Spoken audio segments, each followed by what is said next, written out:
CHAZZ it up, CHAZZ it up, CHAZZ it up. What is going on YouTube? It's your boy Spanko, and today I'm excited because this card, Armed NEOS, just came out here in the TCG. And now while I feel like a lot of players are playing this in NEOS, I actually saw a lot of potential with this card in Armed Dragon. So in today's video, what we're going to be doing is showing off Armed Dragon updated post battles legend, and I think it's insane. Armed NEOS is such a cool card, and it's definitely a really fun way to play the deck. Now, if you guys enjoy these videos, make sure to like the video and subscribe to the channel for more Yu-Gi-Oh content just like this one. We upload 5 days a week here on the channel. You guys get shorts every single day, and then you guys get deck profiles like these. So let's get right into the deck profile here. So Armed Dragon, of course, notoriously is a deck that you need to play all the Armed Dragon names because you do need the cards in hand, and they all do something really powerful for you when you discard them for dragon effects. So Armed Dragon level 3, it can obviously, it's a normal summon for you, and then on top of that you can discard one to level up, and then if it's sent to the graveyard for an effect of a dragon monster, you get to draw a card.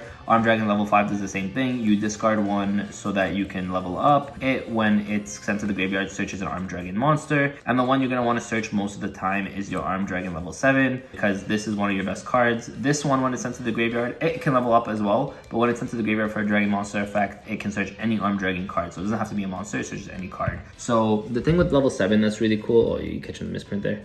You catching the misprint, boys? Essentially with Armed Dragon level 7, the reason this is one of the better ones and the most important ones is because level 7s in this deck you guys are going to see are really important. You really need to make your rank 7 plays, so this is really powerful, and you need to play all of them because them discarding each other is just the best thing you can do. And then lastly, you're playing one Armed Dragon Thunder level 10. Level 10 is just your big boss guy that you can sometimes go into. You don't go into him super often, but when you do, he can be pretty powerful. However, with Armed NEOS, he's the one that you're going to be trying to use a lot more for the Armed NEOS summon, and we'll get into that when I get to Armed NEOS, but he's still pretty important. And then lastly, for the Armed Dragon monsters, one of your most powerful cards is Pile Armed Dragon. This card is absolutely insane. It's a level 7 extender for you. It makes OTKs really easily because he buffs himself or any Armed Dragon on the field. He's really, really powerful. So keep in mind also, for anyone playing this deck, he sends us cost for 2 more extenders that are not Armed Dragon names. We're playing Blaster as well as Tempest. Now these 2 cards, this one just came off the ban list. This came off the ban list not too long ago, and they're just essentially just extenders for you. Like, that's really all they do. Level 7 bodies, they're pretty big, and they can get themselves onto the field, right? So that's it for your Armed Dragon monsters plus these 2 extenders. Again, level 7 is really important in this deck. That's why you're playing the level 7 extenders here. And then for the spells, I know you guys are gonna hate me. I'm only playing 1 Armed Dragon. So you're playing 3, okay? You have to be playing 3 Armed Dragon Flash. However, I literally could not find the 2nd and the 3rd for the life of me. It turns out the rares, yeah, I know. Turns out the rares are pretty hard to find because you only get 1 per pack in the Megatins, and then I couldn't find the secret rares anywhere. But yeah, you're playing 3 100%. This is your E-Telly for the deck, and it gets all of your stuff going, so you definitely want to be playing 3 Armed Dragon Flash, and then just 1 Armed Dragon Lightning. This card is pretty cool. It's protection for you. It adds back cards to your hand, so this is a card that you'll search off of your level 7 a lot of the time if you already have access to Flash. So that's it for the spells. And then we are playing, of course, the NEOS package. So 3 NEOS Fusion as well as 1 element to Hero NEOS. NEOS Fusion is how you're going to be getting into your Armed NEOS. Essentially, it just sends monsters from your deck to the graveyard to summon your Armed NEOS. It locks you into fusions for the rest of the turn after you use it, but that's really important to note. It's for the rest of the turn, so you guys can do all your combos and then NEOS Fusion at the end to summon your Armed NEOS, right? So just keep that in mind. That's pretty much all it does. This can use cards from your hand as well, so technically if you open NEOS, it's not the worst, but yeah, I think you need to be playing these, of course. And then for non-engine stuff, we're playing 3 Kochstar Fenrir. What's really cool about Fenrir is it's a level 7, which can be kind of important. But on top of that, this deck is...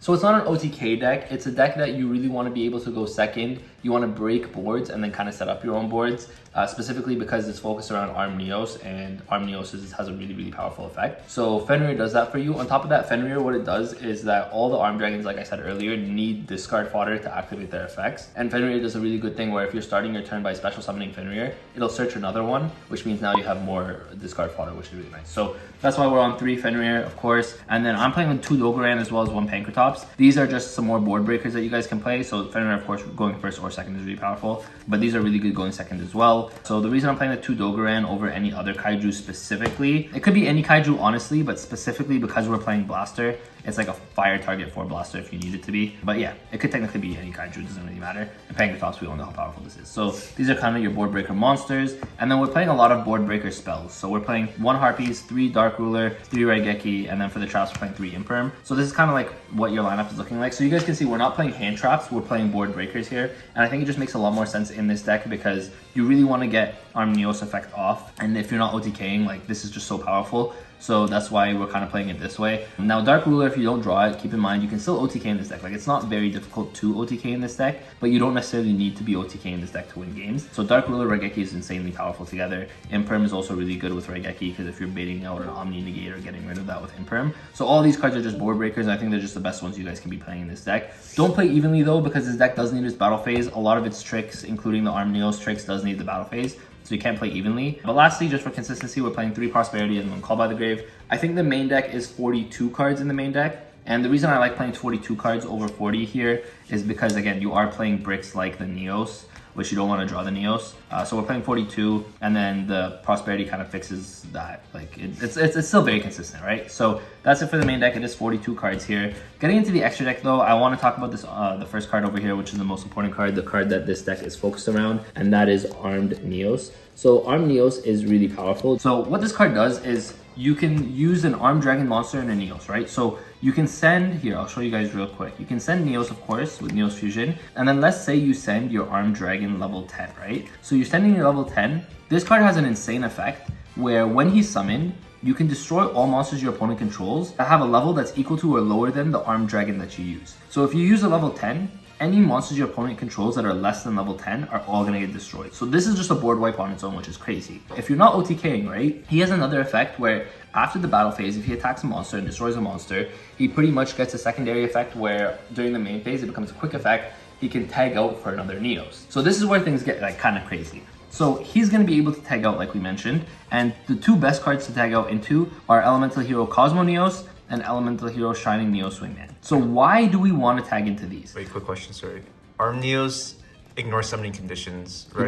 It does. So yeah, Armed NEOS can summon these, it ignores summoning conditions, and it's gonna get their effects off regardless. So that's what's crazy about this card. You don't care about the materials here. So what's even more crazy about this is Cosmo NEOS is essentially an Azathoth, which is banned. So what this card does is when it's summoned, the turn it's summoned, your opponent cannot activate cards or effects that turn, and then cards on the field that are already on the field can't essentially activate the effects either. So what's crazy is this just shuts down your opponent's turn. So let's say you're not OTKing your opponent, you attack with Armed NEOS, you don't OTK, your opponent's turn rolls around, he tags himself out, you summon this, and then now your opponent can't activate cards. So it's just a turn skip essentially, right? So that's really broken in itself. Now, the other card that you can go into is Shining NEOS Wingman. So you guys might be wondering, why would you ever go into Shining NEOS Wingman over this if this is just stopping your opponent? Well, if you know you're going into a back row matchup, so what your opponent's gonna be doing if you're playing against back row matchups is that they're gonna have their original set 5. You're going second, you're gonna try to break their board slowly, then you go into Armed NEOS. Now, once you break essentially their back row,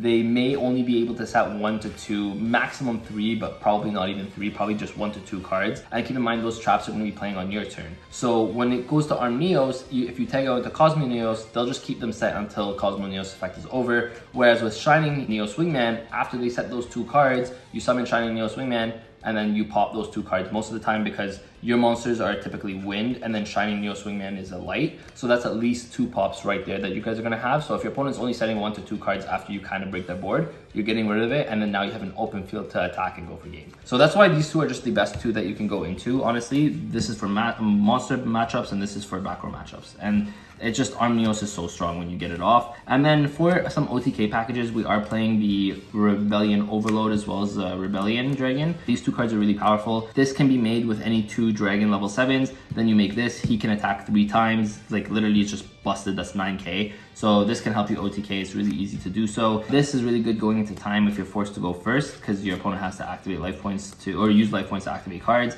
And then this is good going into time going second because he can attack directly. And then he has another effect where he burns your opponent for 500 as well. So he has a burn effect and can attack directly. And these 2 are just good for time. So these are good for OTK, these are good for time. And then of course, because you're playing so many Xyz monsters, we're playing the boss Xyz monster, which is Zeus. I mean, it just makes a lot of sense, right? If you're not killing your opponent after you attack them with these cards, you just make Zeus and it's really, really powerful, right? And then for the link monsters here, we're playing 1 Hieratic Seals. This is really important, of course, when you're forced to go first. You really just need the seals. This is kind of like your best end board. just seals with anything else, because being able to tag out into an arm dragging monster and doing all that stuff is really powerful. And then just a bounce for you as well. We're playing IP as well as your Nightmare Unicorn. These are just some disruptions that you guys can make. One card that I really like in this deck is your BLS Soldier of Chaos. Because your monsters are level 7 or higher, you play a lot of level 7 or higher monsters. Making this is kind of nice because a lot of decks just can't out this. And then you're playing the 1 access code, of course. When we can get into it, it just becomes another OTK machine for you. So that's 15.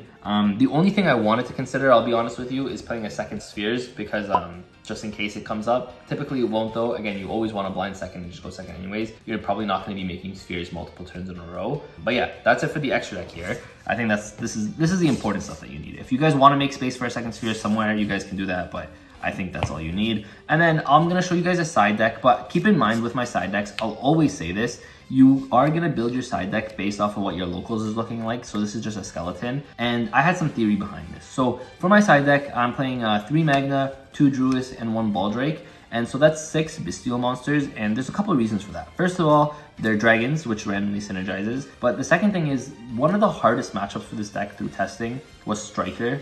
And Bestials are really, really good into Striker. They're really good into a lot of different things, honestly, but into Striker specifically, these are insanely powerful. They also help you OTK because you get big bodies on the board, which is really nice. And then on top of that, if you are forced to go first against certain matchups, because I know Striker typically is a go second deck right now, that's what it's known for. You can still have these because you go Spheres, and then, you know, after you Spheres bounce, you summon your Magna. Magna will activate so that you can search on your end phase. So it kind of becomes like Dragon Link control or Spheres control if you're forced to go first. And so that's why I really like those. They're good into other matchups as well, but Striker is mainly one of the hardest matchups for you. And another really powerful card is Rivalry when you're forced to go first, because you're playing all dragons. I mean, your Arm Neos is a warrior, but typically you're playing all dragons. So if you are being able to play Bestial Control plus Rivalry, is just absolutely insane. And then we're playing 3 of the D-Barrier. D-Barrier in general is just really good against Branded. It's really good against Manadium. So this card is really powerful. And again, you're mostly a Link-based deck or a Xyz-based deck. So as long as you're not calling Xyz, which there aren't any decks that you really want to call Xyz on against anyway. Maybe Kash'Sara, but you probably wouldn't be siding these in against Kash'Sara anyways. But yeah, regardless, this card is really, really powerful. And then lastly, we're playing 3 Cosmic Cyclone. So the reason I'm playing 3 Cosmic Cyclone over some other board breakers like Lightning Storm and whatnot is just I feel like the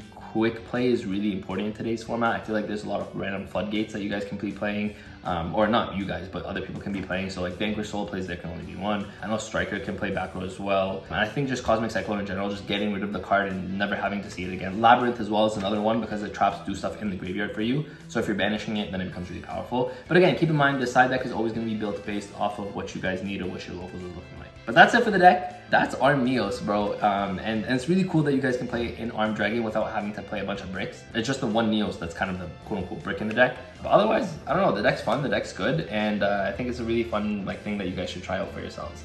So thank you guys all for watching. Thank you, Alpha, for recording and letting me use your house as always. I appreciate you. I appreciate you guys watching as well. Make sure to like and subscribe if you guys haven't already. And with that, wait, we can't do an Arm Dragon deck without saying CHAZZ it up. Let me hear you say it. CHAZZ it up. CHAZZ it up, CHAZZ it up, CHAZZ it up, CHAZZ it up, CHAZZ it up.